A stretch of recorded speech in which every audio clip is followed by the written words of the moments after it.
Bonjour à tous et bienvenue pour cet instant de lecture élégance spirituelle. Bon, j'ai mis un gros gilet parce que il faut être bien installé. Alors aujourd'hui, un livre que nous attendons tous avec impatience. Je sais qu'il y en a beaucoup d'entre vous qui l'ont déjà commandé, mais bien entendu, j'ai envie de vous mettre l'eau à la bouche. Bon, vous verrez tous mes petits post-it.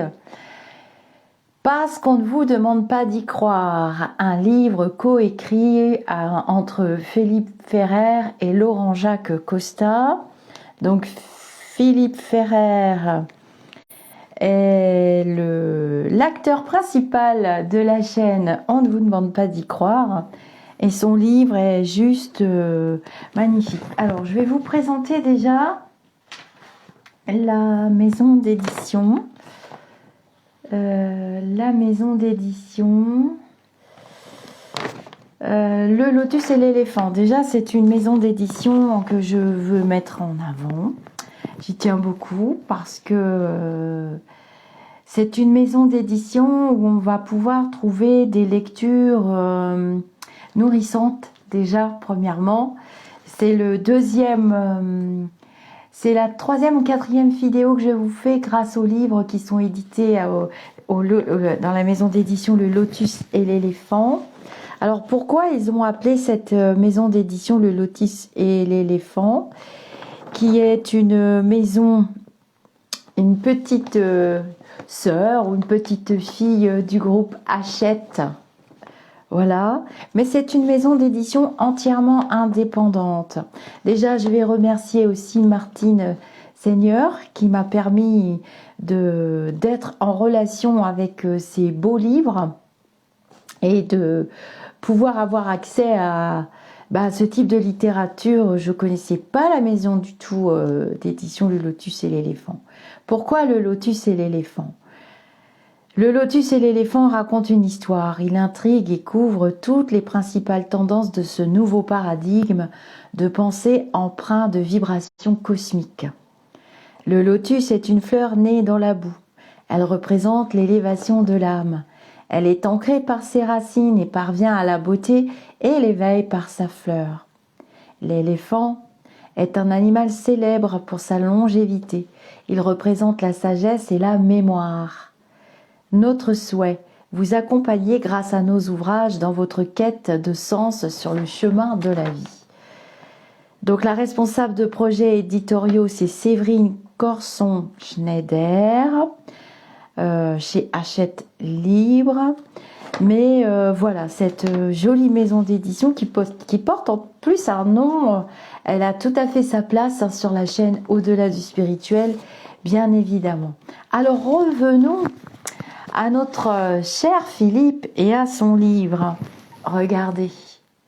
Voilà. Bon, moi j'ai choisi ce format crayon à papier parce que je sais que vous l'aimez bien, parce que je sais que la plupart d'entre vous, vous allez écouter cette capsule vidéo. Je vous ai sélectionné des petits extraits croustillants. Il y aura d'autres capsules vidéo, mais je tiens à ce que cette vidéo sorte le 1er février, parce que le livre sort le 1er février. Il y en a beaucoup qui l'ont en précommande et moi je l'ai eu tout court, tout cuit dans ma boîte aux lettres. Il faut bien qu'il y en ait qui soient un petit peu privilégiés quand même, hein. Alors, je vais vous présenter Laurent-Jacques Costa.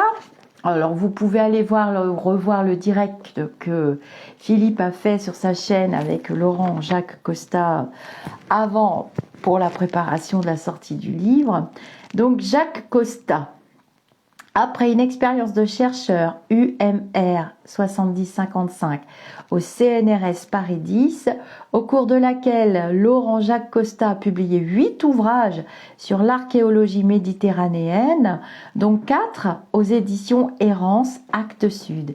Il a regagné la Corse où il a débuté une carrière d'auteur, de reportage et de documentaire pour la télévision. En 2023, il publie avec Philippe Ferrer son premier roman, parce qu'on ne vous demande pas d'y croire, aux éditions Le Lotus et l'éléphant. Alors c'est quand même le grand écart, hein. Vous vous rendez compte de chercheurs et tout, on fait le grand écart. Un jour on finit toujours, on arrive toujours sur le chemin spirituel. Vaut mieux tard que jamais, encore que c'est assez tôt pour Monsieur Costin. Alors Philippe Ferrer, donc du coup, biographie de l'auteur, il a d'abord été auteur, compositeur, interprète, avant de devenir chroniqueur de musique pour France 3 Corse. La perte de sa compagne en 2014 le pousse à s'intéresser de plus en plus au monde de l'invisible et de l'après. En 2018, l'émission qu'il anime s'arrête. Il crée alors en 2019 sa chaîne YouTube, On ne vous demande pas d'y croire, où il mène des entretiens sur de nombreux sujets autour de l'ésotérisme. Alors cet ouvrage constitue vraiment un précis de spiritualité. Alors je l'ai lu, comme vous le savez, je n'ai pas encore lu la fin parce que j'ai tellement peur de spoiler les auteurs que je ne lis pas la fin. Comme ça, moi, je suis sûre que je ne fais pas un patatrac magistral. Je me réserve toutes les fins de livres. Ça va en faire une palanquée, hein, moi, je vous le dis. Hein. Bon, bref, vous êtes habitués, vous me connaissez maintenant. C'est un précis de spiritualité accessible à tous pour découvrir un savoir passionnant, jusque-là réservé aux férus d'ésotérisme. Donc dans cet ouvrage, je vais vous lire la 4e de couverture après, parce que ça je le fais toujours après. Je vous invite à rejoindre la chaîne de Philippe si vous ne connaissez pas sa chaîne, où d'ailleurs j'ai été interviewée, donc du coup vous trouverez mon interview, et vice versa. Voilà, c'est un jeune homme qui est né la même année que moi et qui est du même site que moi. En fait, nous n'avons que quelques jours d'écart, c'est très rigolo.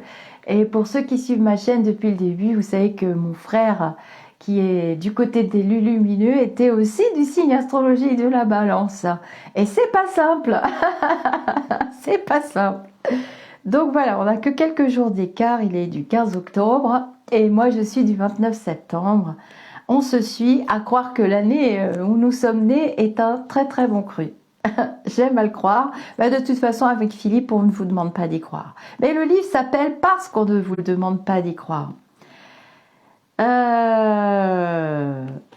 on y va pour les petits extraits. Et puis, j'ai demandé l'autorisation à l'auteur de lire un extrait ou pas, qui me tient à cœur, mais quelquefois, vous savez qu'habituellement c'est l'élu lumineux qui me guide, mais quelquefois j'aime aussi donner le choix à l'acteur principal parce que c'est quand même son œuvre, et dans ce livre, eh ben, j'ai trouvé un Philippe à cœur ouvert. Voilà. C'est à cœur ouvert.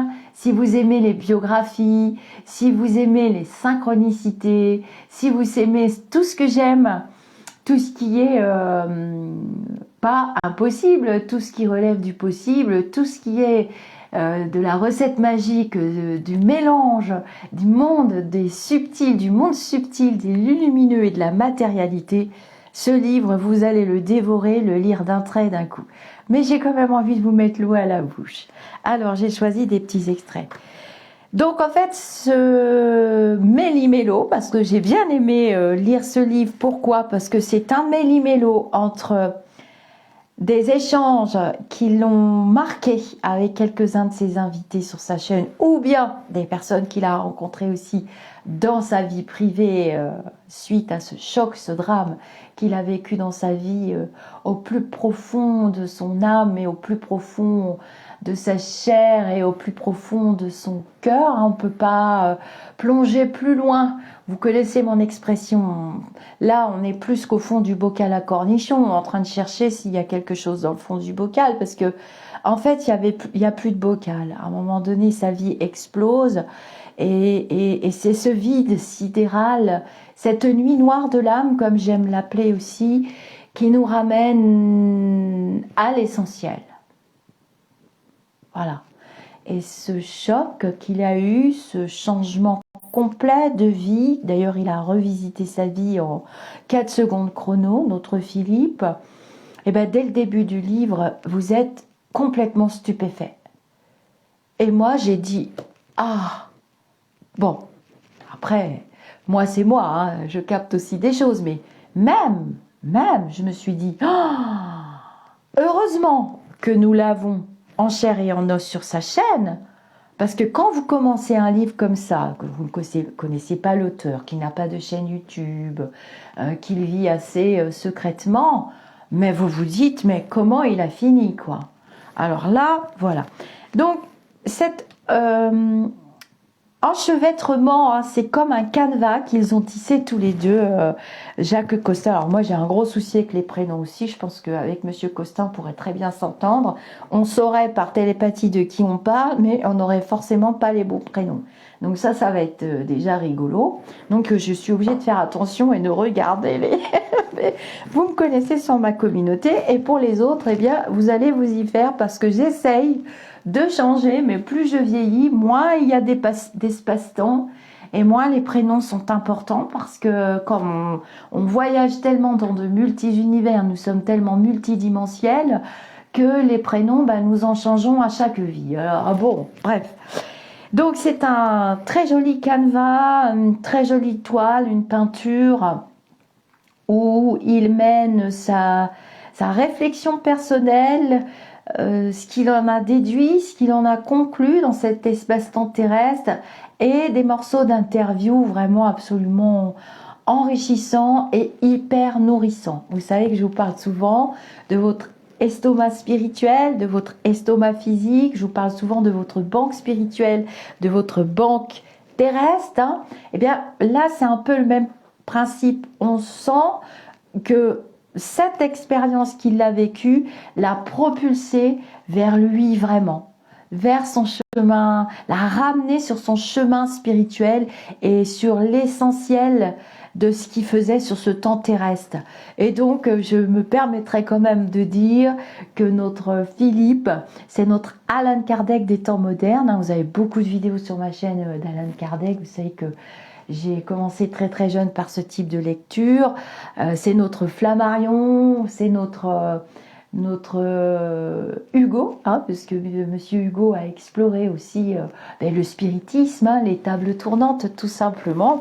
Et je découvre en début de livre que notre Philippe s'y est aussi essayé beaucoup avec sa cousine. Bref, je ne vais pas tout vous révéler quand même, hein. Vous allez lire et vous allez vous procurer le livre, et ensuite on refera des émissions si vous voulez, avec des sujets que je pourrais extraire du livre, entre autres. Mais je commence à avoir de très beaux livres, hein, de la maison d'édition le Lotus et l'éléphant. Alors vous pouvez aller sur le site, j'étais surprise, je ne savais pas du tout, je ne connaissais pas cette maison d'édition, je l'avoue. Vous allez sur leur site internet et vous avez des oracles aussi. Il y a des oracles, il y a des livres. J'ai vu tout un tas de livres qui me passionnent, dont un sur la numérologie, astrologie, numérologie. Alors, je vous ai sélectionné des petits extraits. Donc, c'est des extraits d'échanges qu'il a eu avec des invités, ou bien ce sont aussi ses réflexions personnelles que je partage évidemment absolument, puisque j'ai reçu moi-même mes enseignements. Mais je pense qu'on doit avoir beaucoup de planètes. Je ne sais pas du tout faire les thèmes astrologiques. Il faudrait que je demande, tiens, à mon petit Romain qui nous fasse un thème pour voir un peu si Philippe et moi on n'aurait pas des planètes. Voilà. Et moi on m'avait préparé pour une année 2023 très très lumineuse, et je pense que ce sera pareil pour lui, et d'ailleurs je lui souhaite. C'est parti pour la lecture. Alors là, moi je m'installe, hein. Il n'y a plus rien qui compte. C'est mon moment préféré de toute ma journée. C'est la lecture, et tant qu'à faire avec vous. Donc là, c'est un échange qu'il a avec une jeune femme qui pratique la numérologie, qui s'appelle Alexandra. J'ai regardé, je suis Philippe depuis le début de sa chaîne, et vous pourrez aller revoir l'interview. Si cela vous intéresse, pourquoi pas. J'en arrivais à l'idée qui me hante depuis toujours. La fameuse question du libre arbitre. C'est une interrogation récurrente que je pose pratiquement à tous mes interlocuteurs parce qu'elle fait écho à ma propre histoire. Souvenez-vous, je vous ai confié qu'il me semblait n'avoir pas eu le choix, que l'univers s'était toujours arrangé pour condamner les accès des chemins qu'il ne voulait pas que je parcours, que ma femme était peut-être partie pour me permettre d'évoluer différemment. Alors, a-t-on réellement le choix de nos destinées? L'invité répond. Peut-être. J'aurais tendance à te répondre par l'affirmative, mais il s'agit probablement d'un libre arbitre limité, parce que nos vies s'inscrivent dans une chaîne d'incarnation et sont liées entre elles. Tu comprends? Ton libre arbitre s'exprime face à une situation qui t'est peut-être proposée par rapport à un plan qui s'étale dans le temps. Un nageur professionnel peut très bien avoir surmonté une phobie passée ou préparer une vie future à défendre la vie marine. Nos missions d'âme tiennent forcément compte de toutes ces implications passées et futures. Alors oui, nous possédons un libre arbitre. Mais l'univers nous redirige aussi sur le chemin de nos missions. C'est pour cela que nos nombres ont un sens. Ils forment des formules qui nous renvoient à la réalisation de ces plans d'ensemble, de ces chemins d'âme, si je peux m'exprimer ainsi, qui sont par définition plus complexes que de simples chemins de vie. Mais si notre libre arbitre est limité, est-il possible que le destin d'un Adolf Hitler soit réellement de faire le mal? Peut-être doit-on considérer que certaines âmes acceptent un rôle des plus ingrats pour un but supérieur. Je m'explique. Nous sommes tous interconnectés. En ce sens, les choix des uns sont rattachés à ceux des autres. Les drames collectifs, aussi terribles que cela puisse paraître, agissent à une échelle plus universelle que les tragédies familiales. L'expérience nazie fut une des pires atrocités jamais commises contre l'humain. La contrepartie d'une telle horreur fut le réveil des consciences et celui-là profite à toute l'humanité. Alors, je fais juste une petite parenthèse, une petite coche, comme j'ai l'habitude de le faire. Je partage complètement ce point de vue, puisque dans les multiples bulles que j'ai fait de vidéos, je partage ce point de vue entièrement. Ça permet aussi, tristement, en quelque sorte, de nous ramener à l'essentiel et à l'éveil. Comme Vanina précédemment, Alexandra exprimait une notion du bien et du mal très éloignée de celle généralement admise par la morale.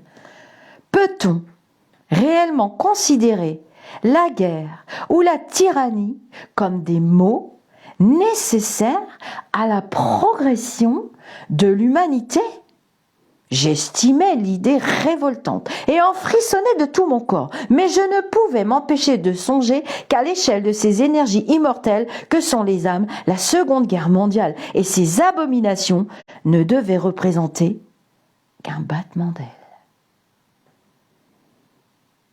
Alexandra consacra ensuite une bonne heure à répondre aux interrogations des internautes. Des questions soigneusement choisies par Christelle de Marseille, la désormais modératrice attitrée de la chaîne. Alexandra parlait avec douceur, mais conviction, et j'étais totalement séduit par la spontanéité et la simplicité de ses réponses. Les ressentis ne trichent pas. Je ne doutais pas un seul instant de la probité de ses propos. Quelques jours plus tard, j'évoquais le sujet avec Mr. Jones, mon indicateur confidentiel. Et il me confia avoir perçu, lui aussi, cette grande authenticité chez Alexandra. Mais, au fait, je ne vous ai pas encore parlé de Mr. Jones. C'est normal. Il s'agit d'un personnage furtif, très secret, qui me suit depuis mes débuts, mais toujours incognito. Il est mon référent, celui qui m'aide concrètement à choisir mes invités. Comprenez, je ne possède pas de talent médiumnique. Je me fie à mon intuition. Et dans mon ombre, Mr. John veille. C'est une bien étrange association en réalité, qui mérite amplement que j'y consacre un paragraphe.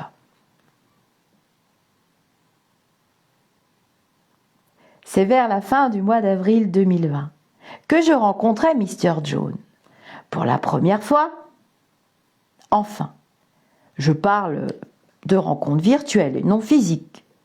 Je suis toujours incapable de mettre un visage sur ce nom de code, bien mystérieux. Car vous l'avez sans doute compris, il ne s'agit pas de son véritable nom, mais son identité doit également rester secrète. C'est un accord entre nous. Bref, tout débuta par un email assez singulier, qui tranchait totalement avec les messages que les auditeurs m'adressaient habituellement. Le ton était direct, le style soigné, le propos assez brut de décoffrage, et cela m'a plu. Bonjour Philippe, nous avons le même âge. Aussi, permets-moi de te tutoyer. J'ai eu beaucoup d'amis corses d'Ajaccio, Propriane, Calvi.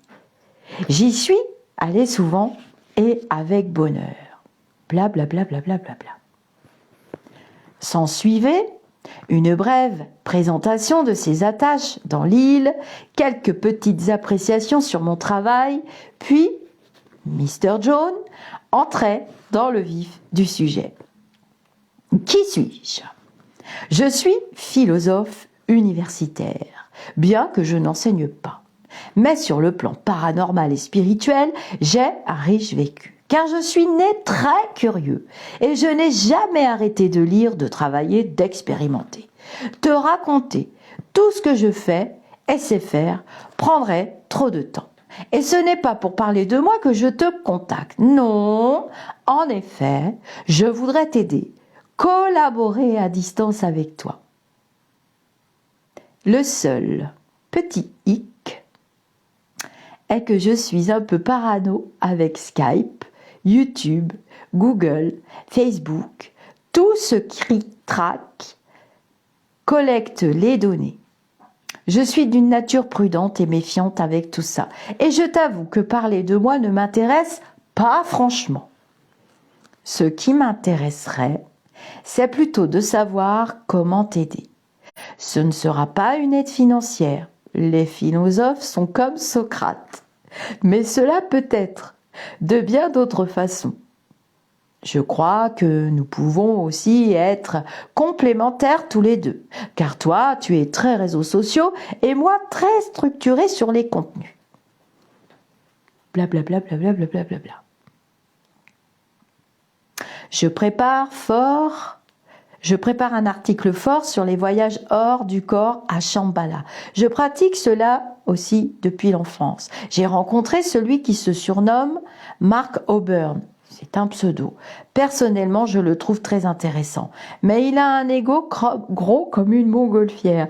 Et il n'y a rien eu de positif entre nous. Les gros égos, c'est dommage, vraiment dommage, car ça fait barrage avec le cœur et la simplicité. Parenthèse, blablabla, blablabla. C'est en toute simplicité que je te contacte. Je n'ai aucune idée préconçue. J'ai vu la qualité de tes vidéos et de tes intervenants. J'ai été impressionnée par la franchise des uns et des autres. Et là, c'est écrit en gros énorme dans le livre. Je vous jure que c'est vrai. J'ai du mal à pas rire, excusez-moi. J'adore ce passage. En gros, c'est écrit « Je ne sais pas comment tu fais pour éliminer les charlatans. Car il y en a beaucoup en ce milieu. Tes choix sont aussi le gage de ton succès. » Et il y a le parenthèse, blablabla, blablabla. Bla, bla, bla. J'ai adoré.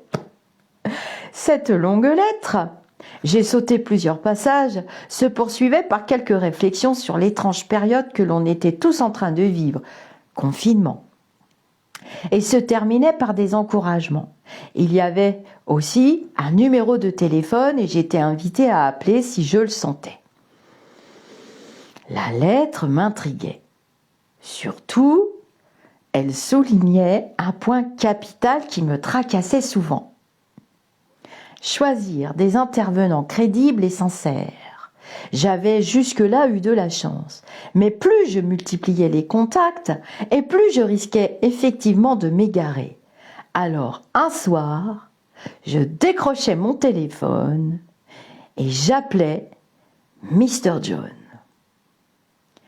Ce fut le point de départ d'une collaboration fructueuse. De ce premier entretien, je ne saurais quoi vous raconter. Nous avons parlé, beaucoup parlé, évoqué la médiumnité, l'amour, le partage, l'au-delà. Mr. John ne m'avait pas menti. Sa culture était vaste et sa maîtrise des sujets bien supérieure à la mienne. Mais surtout, il possédait d'indéniables capacités extrasensorielles qui lui permettaient de voyager hors du corps et de percevoir l'aura des gens. Ce soir-là, je sentis beaucoup de bienveillance, un peu de pudeur aussi, comme s'il n'osait pas me proposer son aide tout en espérant pouvoir le faire. Une sorte d'entre-deux subtil, fait de tact et de discrétion. Et il se risqua même à quelques prédictions me concernant qui s'avéreront toutes exactes par la suite. Nous échangeâmes souvent dans les semaines qui suivirent. Je compris rapidement qu'il ne viendrait jamais témoigner sur ma chaîne et je l'acceptais. Mais au fil de nos échanges, sur le ton de l'amitié naissante, notre collaboration se mit en place le plus naturellement du monde. Elle prend toujours la forme d'un dialogue au cours duquel chacun de nous livre ses impressions sur les invités, passés, futurs ou potentiels. Et de vous avouer avoir pris l'habitude d'accorder une grande attention aux humeurs de Mr. John. Vous n'allez pas croire que nos relations ne sont que professionnelles. Non, on plaisante beaucoup. On taille quelques costumes aussi. Pas méchamment, bien sûr, parce que l'occasion est propice. Une fois, je me suis même amusée à taquiner Mr. John en le mettant au défi de deviner le prochain invité de la chaîne.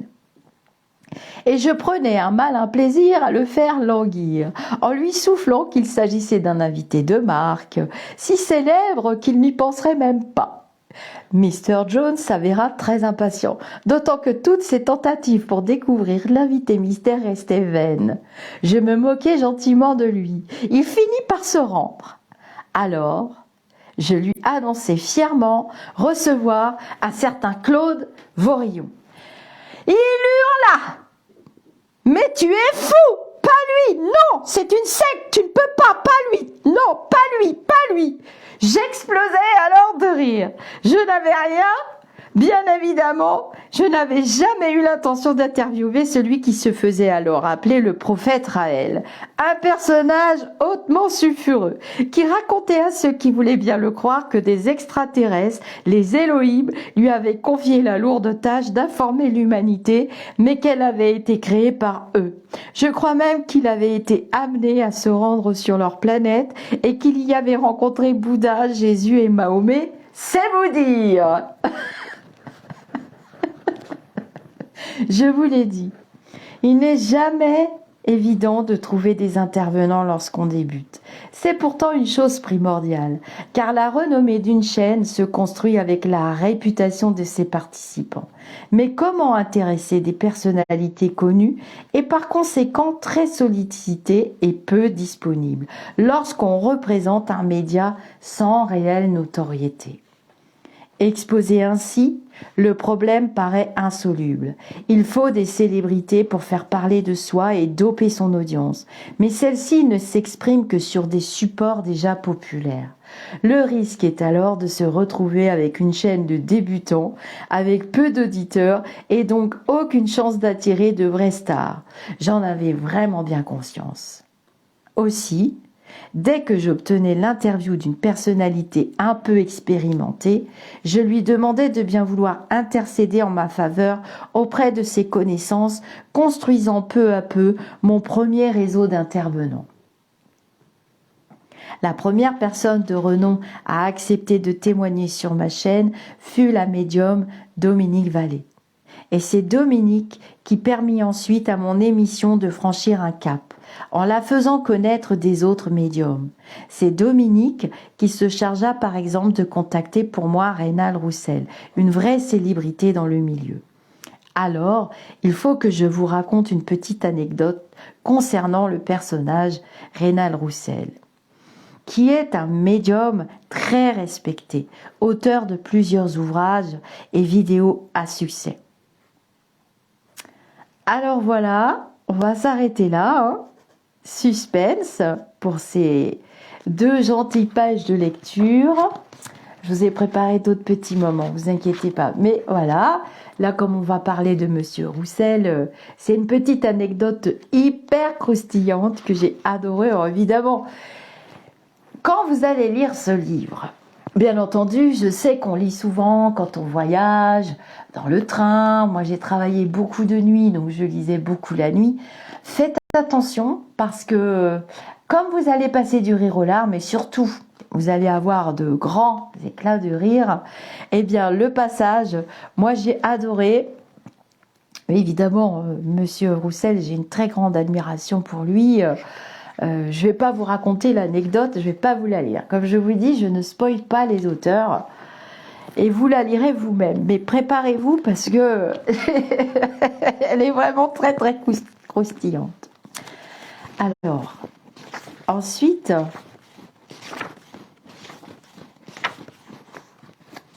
je retire mon petit post-it parce que je fais des marques, hein, sinon je suis capable de vous lire 2 fois le même passage. Ensuite, il a eu un très bel échange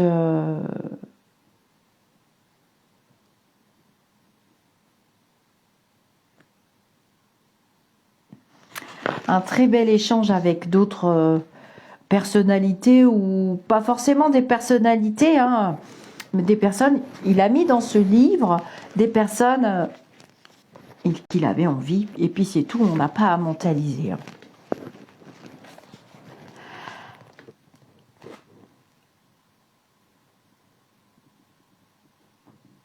Et il y a un passage que j'aime énormément.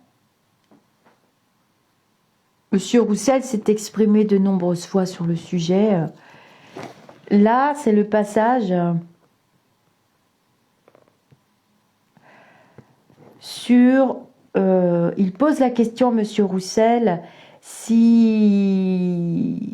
Il lui demandait alors s'il n'avait pas peur parfois des forces invisibles maléfiques, de certains fantômes ou d'esprits frappeurs. Voilà, il y a le passage. Et à un moment donné, dans le passage,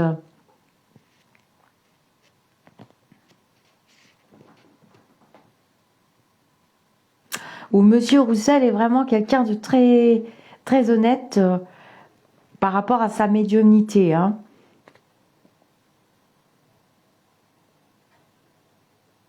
Où il dit qu'il n'aime pas être pris au dépourvu par les esprits quand il aime être tranquille, qu'il est fatigué ou qu'il fait autre chose de sa vie que de pratiquer sa médiumnité.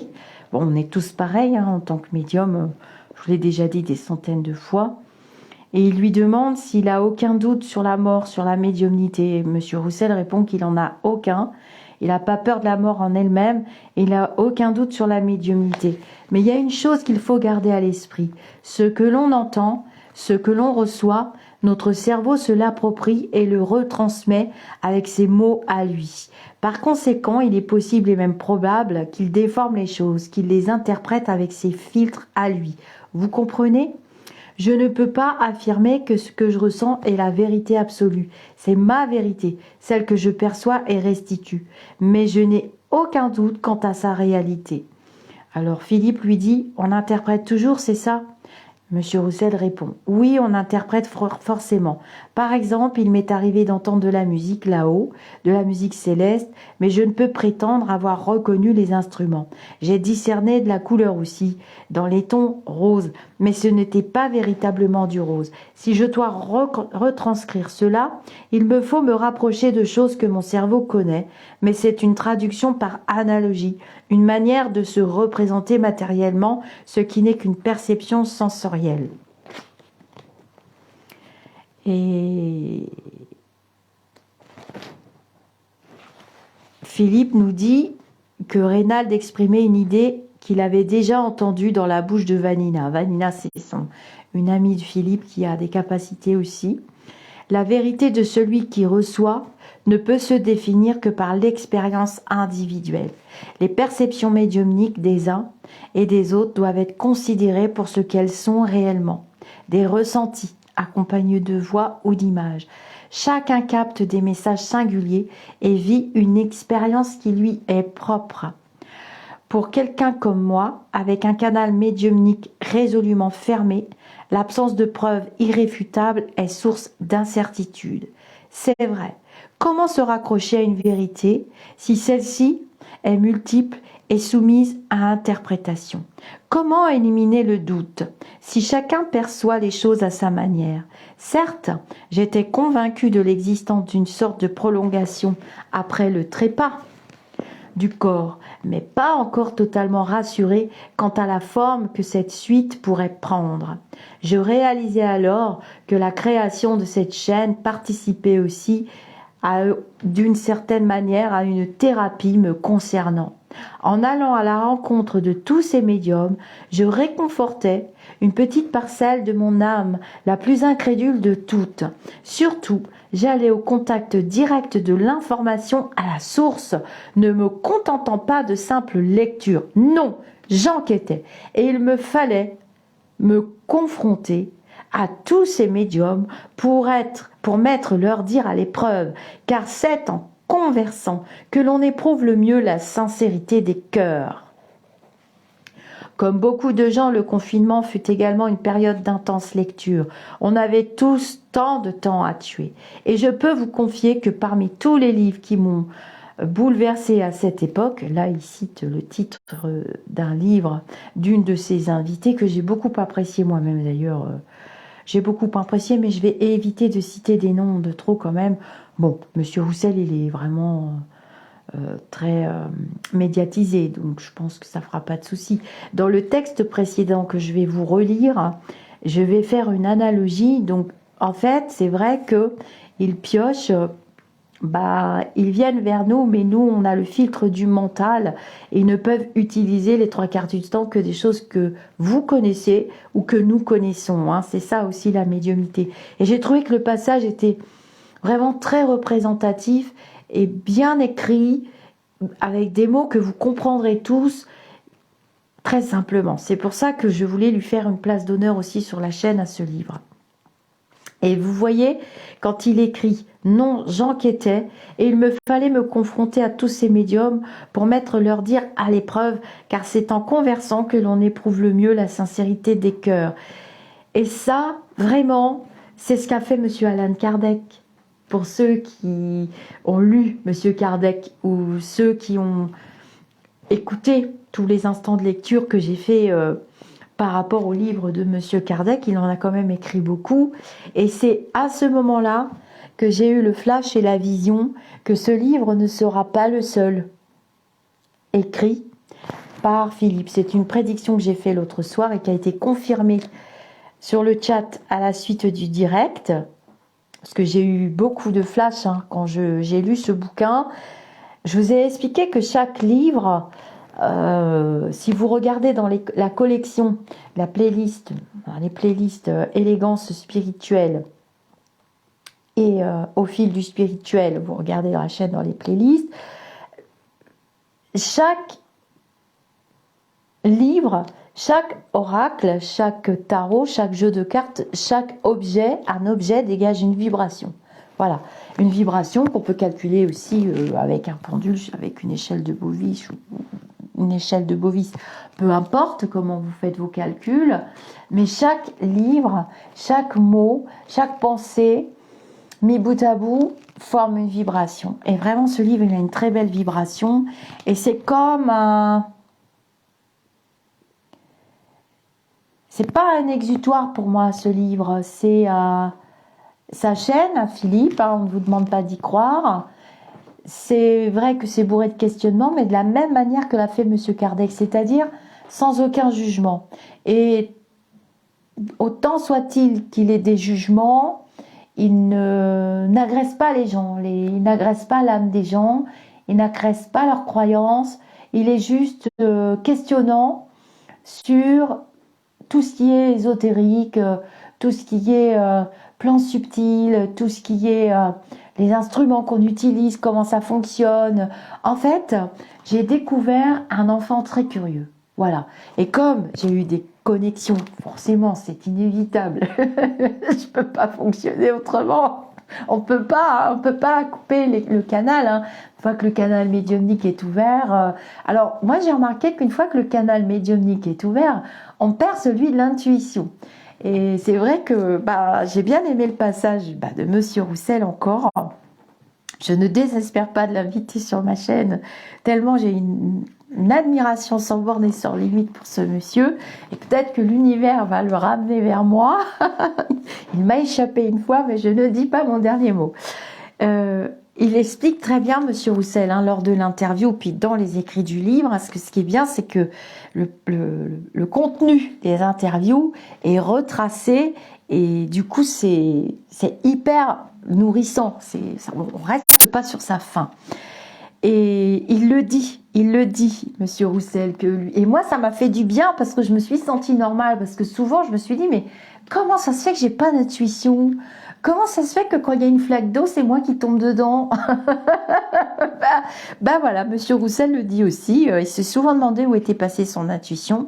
Mais en fait, c'est parce qu'on a un canal médiumnique qui est très ouvert. Et ça, Monsieur Kardec l'a mentionné dans tous ses livres. Alors, c'est vrai que c'est une autre littérature d'un autre temps.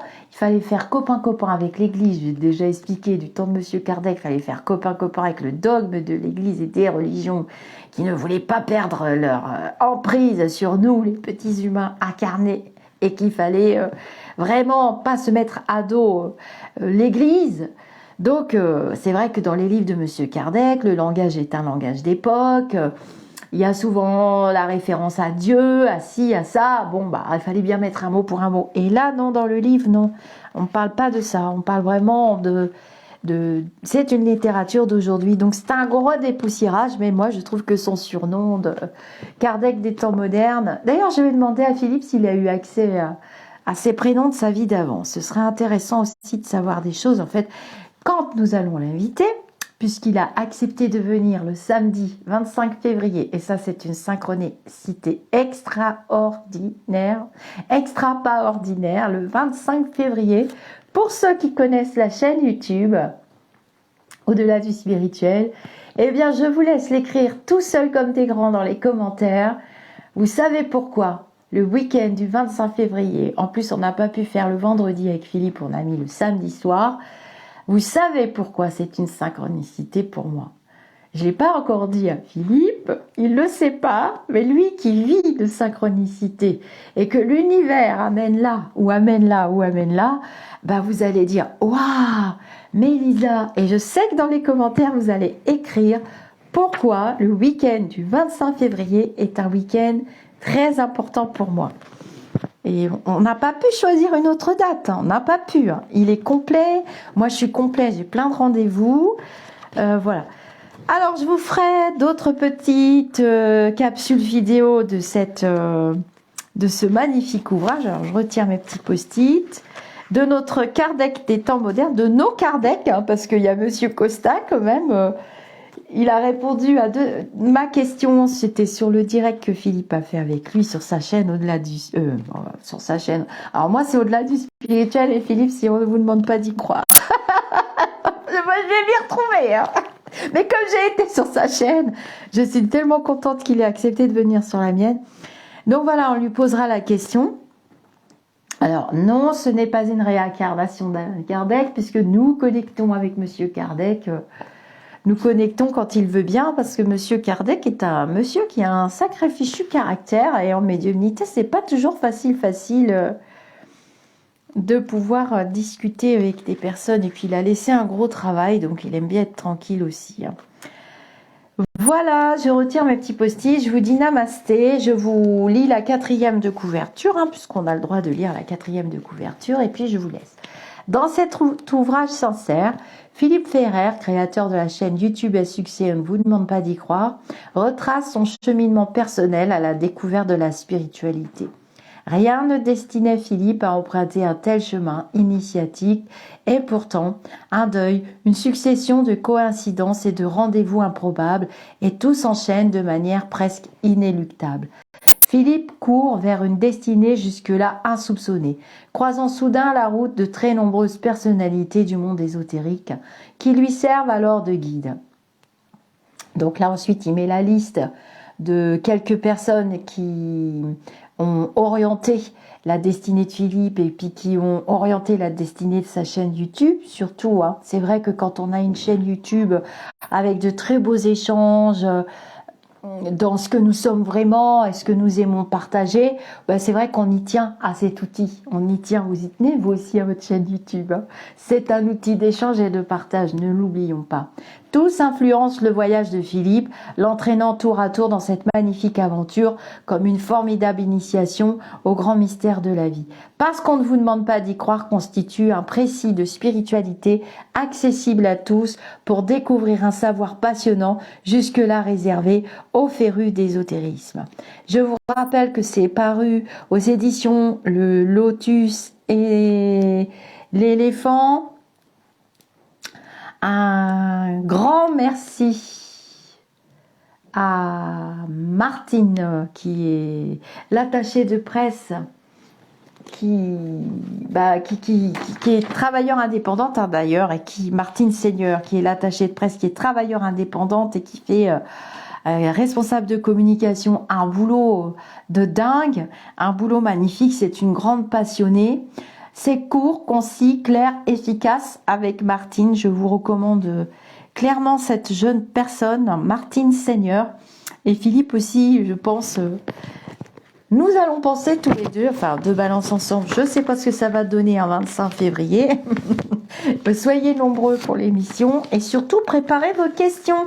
Parce que c'est ça qui est bien dans le chat, c'est que vous allez pouvoir lui poser des questions. Et comme on aura une longueur d'avance, puisque le livre sort le 1er février, vous aurez eu 3 semaines quand même pour débuter ou le lire ou carrément écouter les instants de lecture. Je vous en prépare d'autres. Eh bien, on aura des questions. Sacrée émission. Je le sens, je le pressens. Bye bye, les amis d'ici ou d'ailleurs.